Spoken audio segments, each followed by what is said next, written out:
Hello everyone, so today's video is about unboxing the blue Linckia Starfish. The starfish is bigger than I expected. It's actually bigger than my hand. I slowly examine it for about 2 hours. I also have a small red Linckia in my Seahorse Tank. Since the blue one is so much bigger, I'm going to put it in the tank that's next to the Seahorse Tank.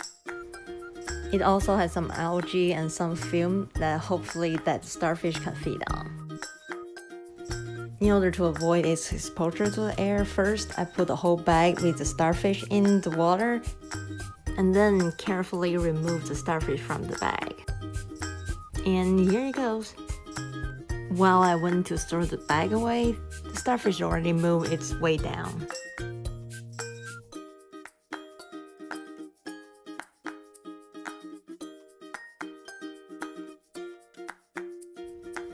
And here is my right Linckia. And that's about it. If you also have a starfish, I would love to hear your experience. I will see you next time.